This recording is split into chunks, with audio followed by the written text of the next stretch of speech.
Hari ini kita bedah saham Bumi. Gak ribet dan tentunya ramah untuk pemula. Bukan pakai cerita, bukan pakai hype, tapi pakai angka. Kita jawab satu hal sederhana. Ini sehat gak sih sebenarnya? Buat kamu yang mau belajar saham tapi bingung mulai dari mana, kamu bisa buka playlist Belajar Saham dari Nol di halaman channel ini.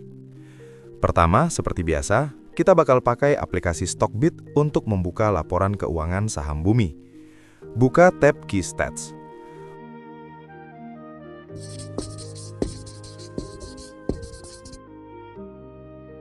Kita lihat data 12 bulan terakhir.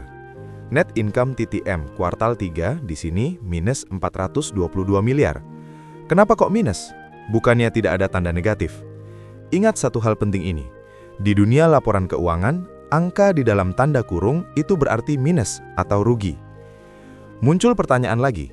Kuartal 1, 2, dan 3 selalu profit. Kenapa TTM kuartal 3 bisa minus 422 miliar? Gue jelasin pelan.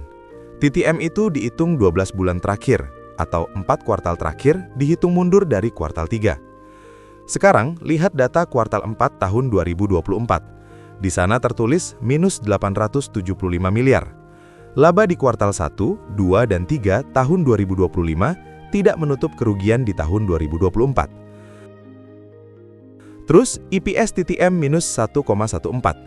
Artinya, dalam 12 bulan terakhir, perusahaan masih rugi.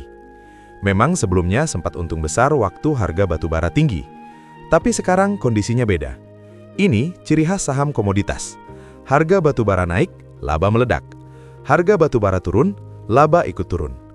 Jadi kesimpulannya, labanya fluktuatif, tidak stabil.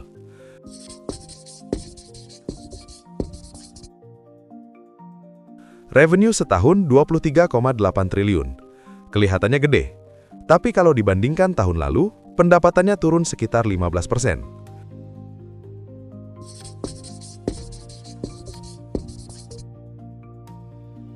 Dari data cash from operations masih positif.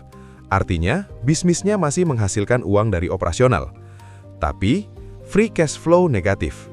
Artinya, setelah belanja modal dan kebutuhan lain, uang bersihnya belum benar-benar tersisa.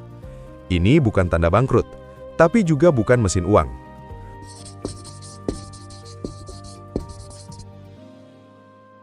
Kita bisa lihat data, debt to equity cuma 0,28. Artinya, setiap Rp1 modal sendiri, utangnya cuma 0,28. Ini justru sehat. Utangnya jauh lebih kecil dibanding modal sendiri. Jadi, Bumi sekarang bukan Bumi zaman dulu yang utangnya numpuk. Struktur neracanya cukup aman.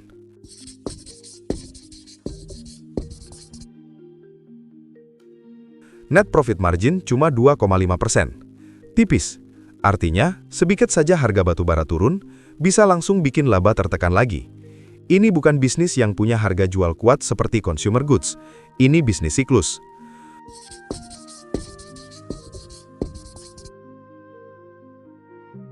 PER sekitar 168 kali. PBV sekitar 4 kali. EV per EBITDA di atas 50 kali. Untuk perusahaan komoditas dengan laba negatif, ini tergolong mahal. Valuasi seperti ini hanya masuk akal kalau laba mau naik besar lagi. Harga batubara mau naik tajam lagi. Kalau tidak, menariknya di harga saat ini, per 168 kali berarti butuh waktu 168 tahun untuk balik modal. Harga sahamnya berdiri di atas harapan. Jadi kesimpulannya, secara neraca aman, secara utang sehat, secara laba belum stabil, secara valuasi harga saham mahal untuk kondisi sekarang. Ini bagian terpenting. Saham Bumi cocok untuk siapa? Cocok untuk trader yang main siklus, spekulator momentum, yang paham resiko komoditas. Kurang cocok, investor jangka panjang yang cari stabilitas, pencari dividen, pemula yang belum ngerti siklus industri. Bumi bukan perusahaan bangkrut, tapi juga bukan perusahaan stabil dan murah. Ini saham siklus. Kalau siklus naik bisa terlihat menarik. Kalau siklus turun, bisa tertekan lagi.